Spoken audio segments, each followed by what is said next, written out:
According to an article published in Pain, 50 million, or a little over 20% of Americans, reported experiencing pain every day or at least most days.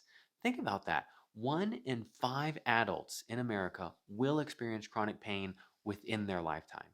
And where this can really become problematic is if you develop sensitization towards that pain. Think about it like this: as you activate a pathway over and over again, it becomes more and more efficient. That applies to everything, right?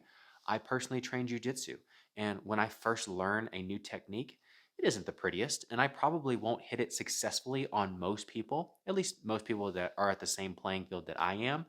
But the more and more I practice, the more fluent that technique will become, and the easier it will be for me to execute that move on my opponent.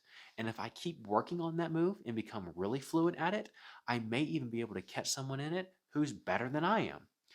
In this article, they say that the plastic changes that occur within this circuitry in relation to nociceptive inputs, nociceptive basically meaning pain, dictates the transition to chronic pain, rendering the pain less somatic and more affective in nature.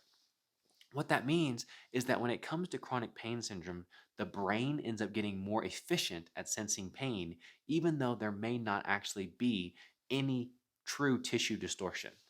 To paint you a little picture of this, in the real world, about a year ago, I saw this young gal. She was 10 years old at the time, and she was in the kids' class at my jujitsu gym. One day she was in class and she's working with this little boy, and this little boy got, a little too excited, and he ended up taking her arm and hyperextending it at the elbow. Now, of course, her elbow starts to hurt, but as time goes by, she ends up developing a pain syndrome that's spreading so much so that now it's become an actual chore just for her to put her pants on because the fabric against her skin burns her skin. How can that happen? She had an injury to her arm, and now all of a sudden she's developing pain in areas that there was no injury.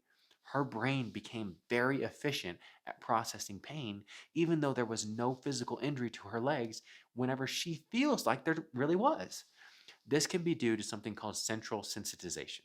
Isn't this crazy? We tend to think of efficiency as a good thing, but here is a perfect example of how intelligent, or maybe unintelligent, depending on how exactly you want to look at it, your brain truly is. In this gal's case, her brain was simply trying to do what it thought was best for her. There's this pathway. Just so happens that it's a pain pathway for this girl that is constantly firing. Why not make it more efficient? I mean, if you were learning a new language, you obviously want your brain to make that task more efficient. Why should this be any different? And just like with every chronic illness, when it comes to chronic pain, there is a web of potential factors that can contribute to one experiencing pain.